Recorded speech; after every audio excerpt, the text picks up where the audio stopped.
बहुत कुछ छीन लिया जो मुझे नहीं चाहिए था, पर मैं छीनने के बाद मैं बहुत आनंदित हो गई, उत्साहित हो गई। और ये कहते ना कि जीवन ही परिवर्तित जैसा। सबसे पहले आप सभी से क्षमा प्रार्थी हूँ, क्योंकि पिछले लगभग 2.25 साल से मैं आपसे संवाद स्थापित नहीं कर पाई हूँ। आप लोगों ने बहुत प्रश्न किए, किंतु मैं ठीक से उत्तर नहीं दे पाई, क्योंकि वीडियो बनाने लगभग बंद जैसे थे, बना नहीं पा रही थी। कुछ मानसिक स्थिति नहीं बन रही थी और कुछ घूमना इतना ज्यादा हो रहा था कि जिसके कारण से कुछ चीजें हो नहीं पा रही थी।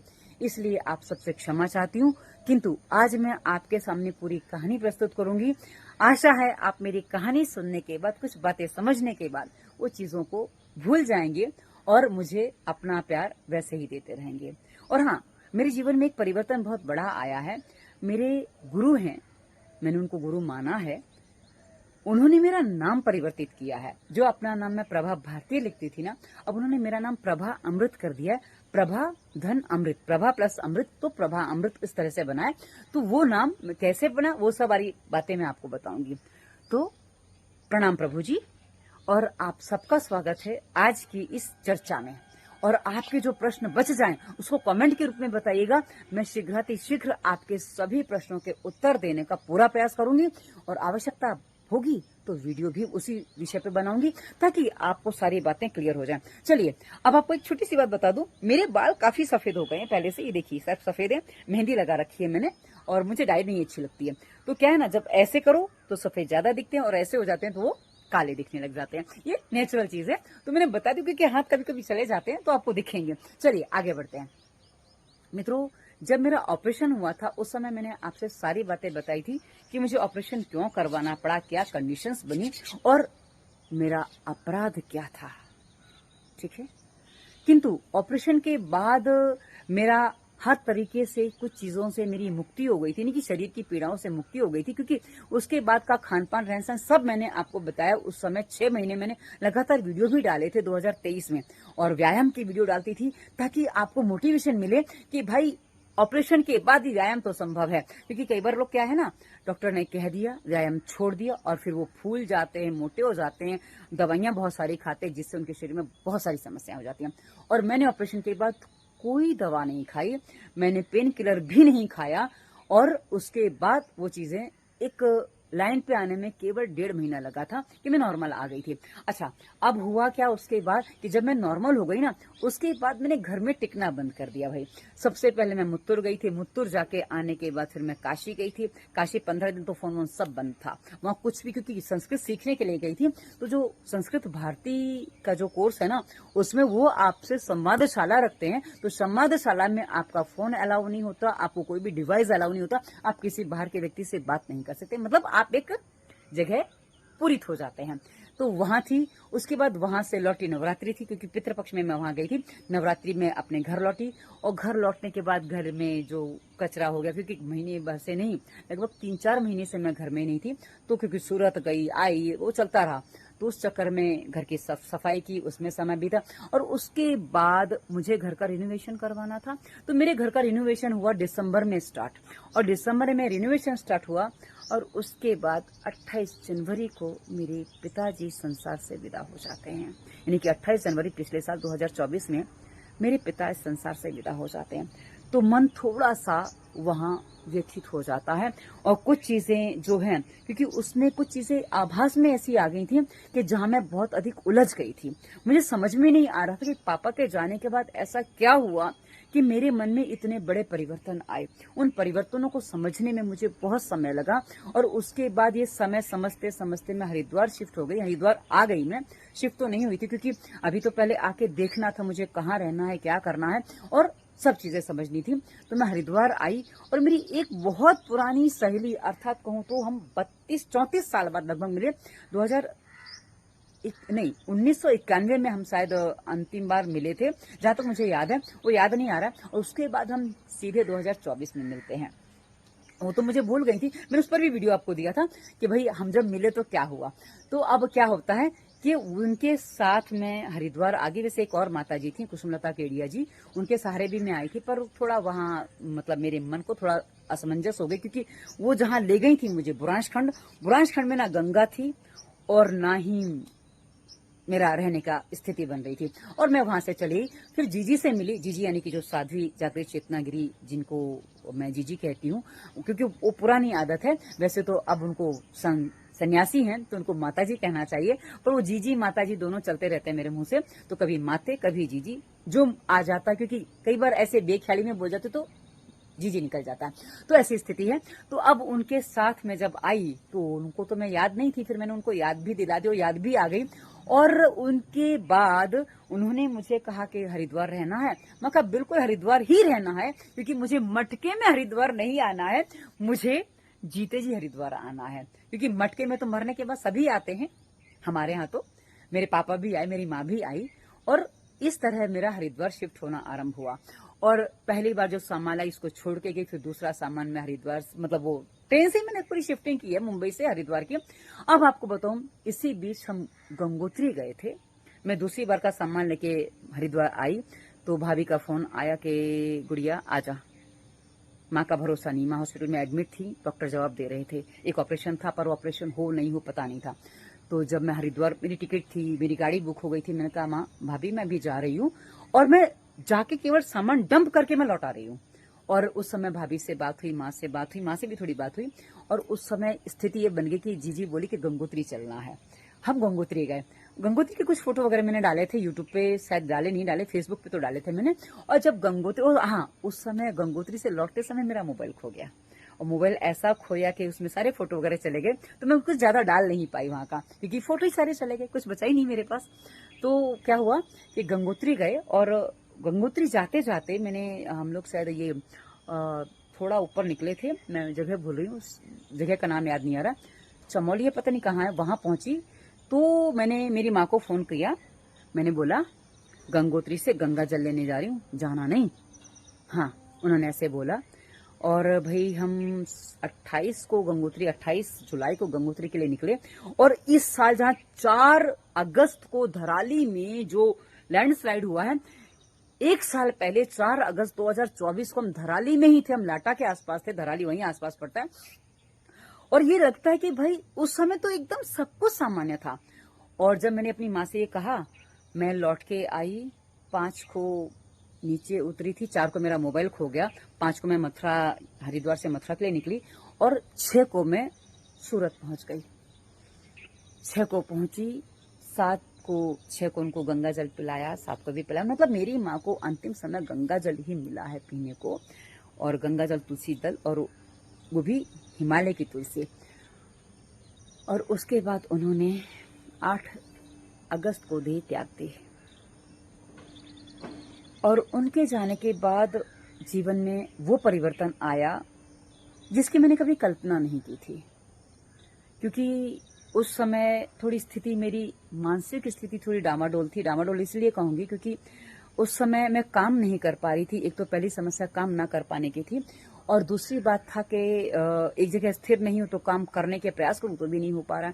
तो मन थोड़ा व्यथित हुआ। उसमें कुछ मेरी ईश्वर ने ऐसी स्थितियां बना दी, तुरंत का कुछ प्रबंध किया, और उन्होंने मुझे जामनगर भिजवा दिया। जामनगर मेरे भाई ने कहा कि हमारी प्रॉपर्टी है जामनगर में, कि तुम वहां चली जाओ।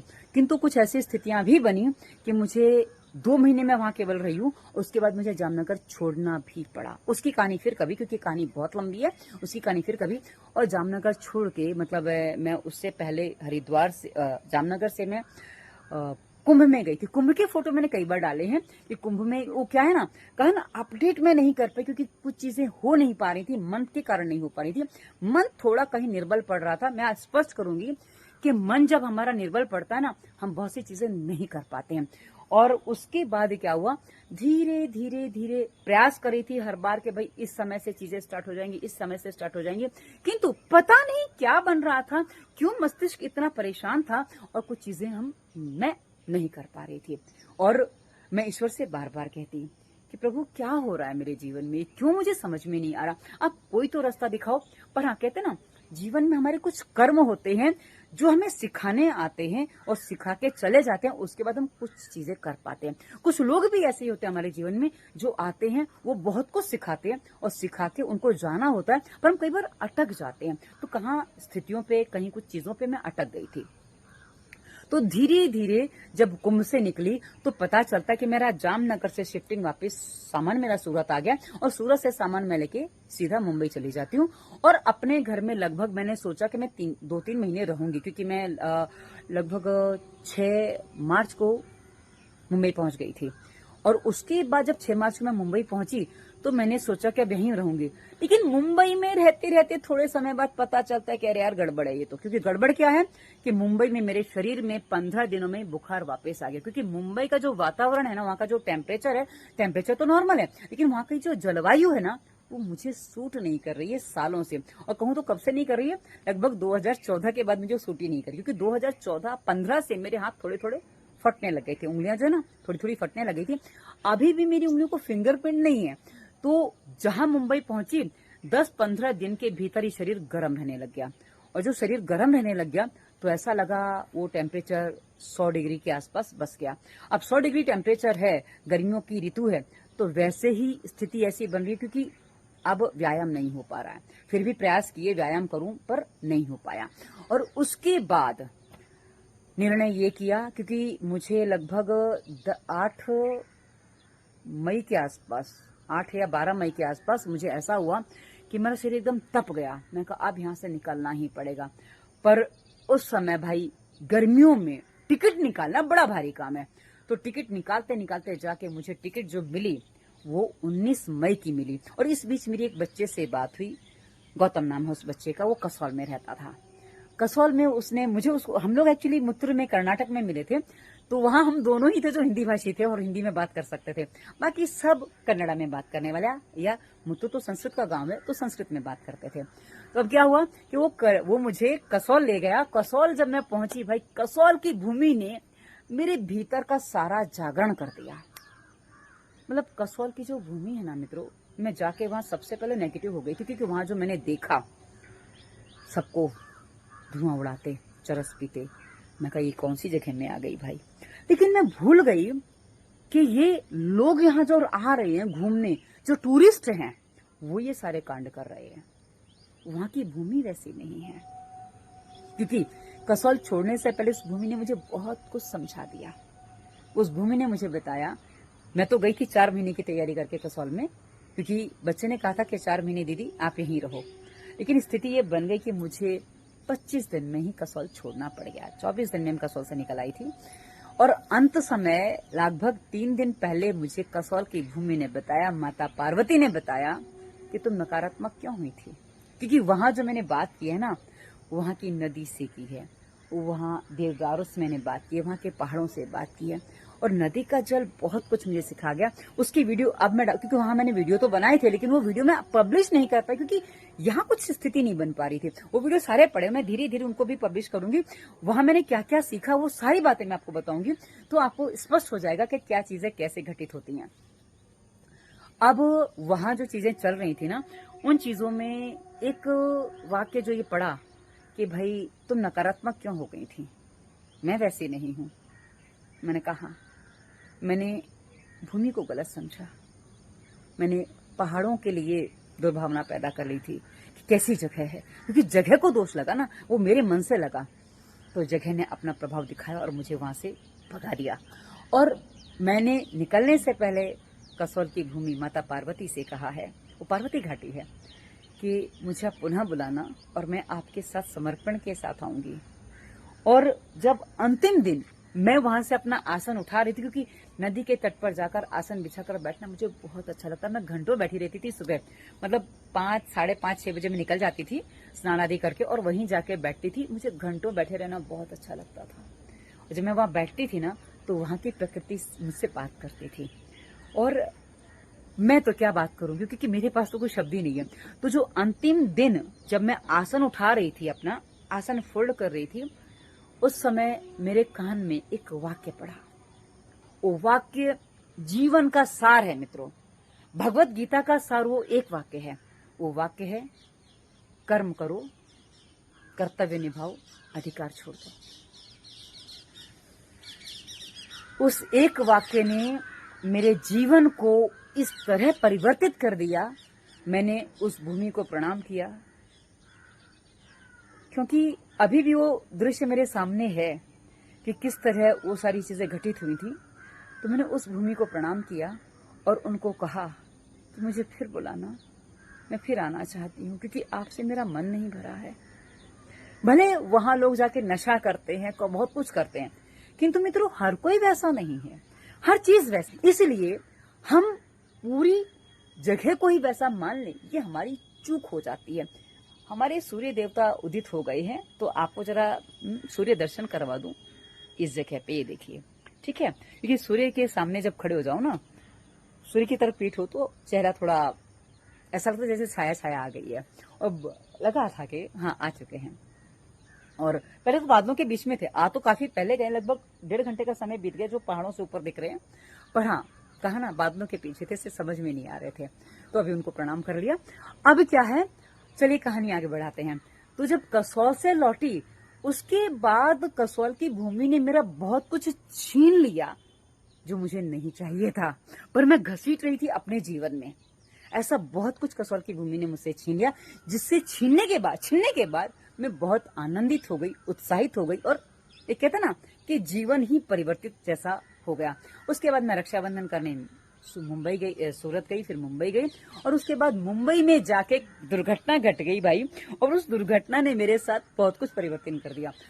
मुंबई जाने के बाद मैं 9 तारीख को रक्षाबंधन करके उसी दिन मैं मुंबई चली गई थी, क्योंकि मेरी 13 की वहां से रिटर्निंग की टिकट थी, और मुझे एक व्यक्ति से भी मिलना था, जिसके कारण जाना जरूरी था।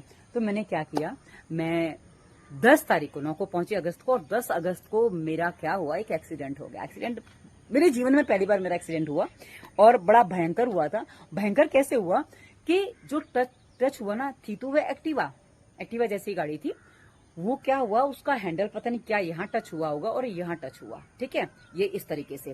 तो यहाँ तो अभी भी पेन है मेरे को थोड़ा सा, और उसके बाद वो टच हुआ घुटने को यहाँ पे, ठीक है, और ये टच हुआ और मैं यूं गिरी, मतलब मेरी ये जो बांह है ना, ये सीधी नीचे गई। और उस समय मैंने सीधा जैसे खड़ी हुई, पहले देखा कि उंगलियां चल रही हैं कि नहीं क्योंकि उंगलियां चल रही तो सब ठीक है, और चल पा रही थी, तो घुटने में चोट है पर ज्यादा नहीं है, समझ में आ गया था। लेकिन उंगलियां चल रही हैं तो मतलब कुछ टूटा फूटा नहीं है, बाकी जो बचा वो रिपेयर हो जाएगा, ये मुझे समझ में आ जाता है। क्योंकि इतना तो हम जानते ही हैं भाई, आप जानते हो हम जो काम करते हैं, तो इतना तो मुझे समझ में आ गया कि जब उंगलियां चल रही हैं मतलब सब ठीक है, कोई प्रॉब्लम नहीं है। अब क्या हुआ, वहां से उठी, साइड पे आके बैठी, वो बच्चा जिससे टकराई थी बेचारा वो भी गिरा था, उसके हाथ में अच्छे से हाथ घिसे होंगे जहां तक मुझे लग रहा है, क्योंकि जिस तरह वो गिरा था, क्योंकि टकराई में, अब घिरना तो उसको भी था। बारिश एक्चुअली हुआ क्या, बारिश हो रही थी, और मेरे लैपटॉप का कीबोर्ड खराब हो गया, मैं कीबोर्ड लेके आ रही थी, तो मेरी इस हाथ में कीबोर्ड था और इस हाथ बस ऐसे में चल रही थी बारिश में। मैंने उसको हाथ दिखाया, हम अक्सर क्या होता है जो पैदल चलते ना, हाथ इस तरह दिखा देते, गाड़ी वाले रुक जाते हैं और हम निकल जाते हैं, पर भाई उसको बारिश में मैं ही नहीं दिखाई दी, मेरा हाथ कहां से दिखाई दिया होगा, बारिश हो रही थी, और हम इस तरह से ठुक जाते हैं, और मेरे घर के जस्ट नीचे ही वो तिराहे पे मैं ठुक जाती हूँ। और उसके बाद क्या होता है कि मैं साइड पे आके मेरे को पकड़ के लाता है, तुरंत खड़ा भी होता है बच्चा, और मेरे को लाके पकड़ के बिठाता है, आपको हॉस्पिटल ले जाओ, डॉक्टर के पास ले जाओ। तो मतलब बहुत व्याकुल था कि उसको लग रहा था कि भाई क्या पता नहीं अब क्या होगा, क्योंकि अक्सर लोग इस तरह एक्सीडेंट होने के बाद, जिसने एक्सीडेंट कर दिया भाई गलती तो दोनों की है, उसको मतलब जो पैदल है वो या जो साइकिल पे है, बड़ी गाड़ी से जो ठुक जाता है ना, बड़ी गाड़ी वाले को भाई इतना सुनाते हैं कि बेचारे की हालत खराब हो जाती है। अब वो भी उसी डर में था, किंतु मैं उसको बोला, मैं कहा बेटा थोड़ी शांति रखो, क्योंकि उस समय मेरे मुंह से शब्द नहीं निकल रहा था, और धीरे धीरे मैं थोड़ा रिलैक्स हुई। वो बार बार कह रहा डॉक्टर के पास चलते हैं, डॉक्टर के पास चलते हैं। अब आपको बता दूं, डॉक्टर के पास जाते ही ना, डॉक्टर को ये हेयरलाइन क्रैक बताना था, पक्की बात है, और घुटने में भी कदाचित हेयरलाइन क्रैक बता देता, और पसलियों में दर्द अभी भी थोड़ा थोड़ा है। कल ज्यादा हो गया था, कल मुझे छींके आ गई थी, तो यहाँ पूरा खिंच गया था, तो ज्यादा हो गया था। तो अब ये बता दूं आपको कि ये जो दर्द है ना, ये अब इतना रिलीफ है कि हाँ, यहाँ इस तरह ले जाने में थोड़ा सा हो रहा है, जैसे ये आराम से चला गया, पर ये जो है ना, ये थोड़ा सा यहाँ पेन दे रहा है। और लगभग इस बात को आज जब ये वीडियो बना रही हूँ, आज कौन सी तारीख है, शायद 7 तारीख है, हाँ रविवार है, रविवार, और सितंबर का पहला रविवार है, तो शायद ये 7 तारीख है। तो 7 तारीख को मैं ये, क्योंकि सुबह से कैलेंडर नहीं देखा है, 7 तारीख को मैं वीडियो बना रही हूँ, और तब तक ही इतना हो गया, मतलब महीने भर में हो गया इतना। अब आपको बता दूं स्थिति क्या बनती, यदि डॉक्टर के पास जाती, वो पट्टा लगा देता, तो 7 दिन तो या 10-15 दिन का तो पट्टा यूं रहता, हाथ नहीं हिलाना वगैरह वगैरह। और उसके बाद वो मुझे क्या करता कि उसके बाद फिजियोथेरेपी करो उनके हिसाब से। अब भाई मुझे पता कि मुझे करना क्या है, तो मैंने क्या किया, और मेरी स्थिति है कि मैं हल्दी वाला दूध भी नहीं पी सकती क्योंकि हल्दी वाला दूध मुझे गर्म पड़ जाता है, तो कोई गर्म चीज मैं नहीं कर सकती। और मुझे पता है पेन किलर खाऊंगी, पेन किलर मुझे काम नहीं करते क्योंकि बॉडी में नसें मेरी इतनी एक्टिव होती है, सोने को तैयारी नहीं होती। और पेन किलर का काम है नसों को सुलाना, और मेरी नसें सोने को तैयार नहीं होती है। और उस समय मैंने बस आके रात के 8:30 बजे 8:15 बजे के आसपास मेरा एक्सीडेंट हुआ। उसके बाद आके घर पे बस इसको थोड़ा आधार दिया कि हाँ नीचे कुछ लगा दूं, क्योंकि दुख बहुत रहा था उस समय। अब धीरे धीरे धीरे धीरे, और मुझे 13 को निकलना था, मैं जैसे कि शुरुआत में ही बता दिया था अभी। तो जब 13 को निकलना था, अब मैंने कहा करूं क्या, क्योंकि इस हाथ से वजन नहीं उठ रहा था, इस हाथ से उठा कुछ नहीं सकती, इस हाथ से चला हल्का सा सकती थी। तो भाई एक मेरी सहेली को बोला, मैं कहा भाई मुझे ट्रेन तक बिठा दे, क्योंकि 2 सूटकेस थे मेरे पास, एक पिट्ठू बैग था और एक वैसा बैग था। अच्छा, स्थिति मेरी ये थी कि यहाँ जो चोट लगी थी ना, यहाँ चोट थी, और कंधे में कोई प्रॉब्लम नहीं थी, तो कंधे पे वजन उठाने में आराम से चलते बन रहा था, किंतु यहाँ इसको मूवमेंट होने में समस्या थी। तो कोई बात नहीं, हाथ को मूवमेंट कम दिया और हाथ पे प्रेशर भी नहीं दिया, और उस हिसाब से मैं 14 को हरिद्वार पहुंच जाती हूँ। और उस समय मेरे कपड़े बदल जाते हैं। मैं रास्ते में जो कपड़े पहनती, भाई मुझे बड़ी हंसी आती है कि मैं पैंट शर्ट मैंने सालों से नहीं पहना था। पैंट टी शर्ट पहनती हूँ, कुर्ता पहनती हूँ, पर मैंने पैंट शर्ट आगे बटन वाला, कि अब जो है ना स्थिति ये थी कि हाथ उठने ही नहीं रहा है, हिल नहीं रहा है, तो जो पहनना है वो ऐसे पहनना है, या पहले इसको डालो फिर ऐसे डालो। और हर कपड़ा ऐसे पहना नहीं जाता क्योंकि मेरे कपड़ों के गले बहुत छोटे होते हैं और हुक वगैरह मैं ज्यादा रखती नहीं हूँ, तो उस चक्कर में वो पहना नहीं जाता। तो अब मुझे वो फिर दर्द होता था, इस चक्कर में मैंने ऐसा काम किया। उसके बाद ये मेरे कपड़े उसी में बदले थे, और लोगों ने कहा कि दीदी आप फैशनेबल होते जा रहे हो। हाँ भाई फैशनेबल होते जा रहे, क्योंकि भाई स्थितियां हमें फैशनेबल बना देती हैं और हम बन जाते हैं। तो इस तरीके से मैं अभी 14 तारीख को हरिद्वार पहुंची, और यह तय था कि अब मुझे काम स्टार्ट करना है, किंतु कहा ना, फिर भी थोड़ा समय और लग गया, और आज 7 सितंबर है, और आज से मेरा काम स्टार्ट हो चुका है। आज से आपको रेगुलर वीडियो भी मिलेंगे, और अब आपको क्या पूछना है, क्या जानना है, वो सब विस्तार से मुझे बताइए, ताकि आपकी हर समस्या का समाधान हम कर सके, क्योंकि हमारे पास आपकी तन, मन, मस्तिष्क, सब समस्याओं का समाधान मिल पाएगा। और कई बार आप जिस तरह से समाधान चाहते हो उस तरह से ना मिले भले, पर हाँ समाधान पक्का मिलेगा, ये हम आपसे कह सकते हैं। क्योंकि कहा ना, उलझते हम अपने आप में, सुलझते भी हम स्वयं में हैं। जब हम स्वयं में सुलझेंगे तभी हम अपने जीवन में सही दिशा में आगे बढ़ पाते हैं, अन्यथा उलझे रहते हैं, भटकते रहते हैं, और ना जाने क्या क्या होता रहता है। आशा है आपको आज की कहानी स्पष्ट हुई होगी। जो भी है, मतलब मेरे मन में जो था, मेरे जीवन में जो हुआ, मैंने आपको सब बता दिया, क्योंकि वीडियो कट नहीं किया है, वीडियो में कोई भी एडिटिंग नहीं है, बस एक शॉट का वीडियो है, और लिखा हुआ कुछ स्क्रिप्ट नहीं है। क्योंकि आप देखिए मेरे आसपास कुछ भी, मैंने ये देखो पेड़ पौधे हैं, ये मेरा मकान है, सॉरी घर है, जहां मैं अपने मकान मालिक मेरे नीचे रहते हैं और मैं ऊपर रहती हूँ। एक छोटा सा कमरा है, अपना घर भी दिखाऊंगी कभी, तो वो छोटा सा कमरा, बहुत छोटा सा कमरा है, पर मुझे छोटा कमरा ही चाहिए था, क्योंकि मुंबई में बड़ा घर, मैं थक गई थी बड़े घर से, अकेले रहने में बड़ा घर अच्छा नहीं लगता, छोटा सा ही है। धन्यवाद। वंदे मातरम।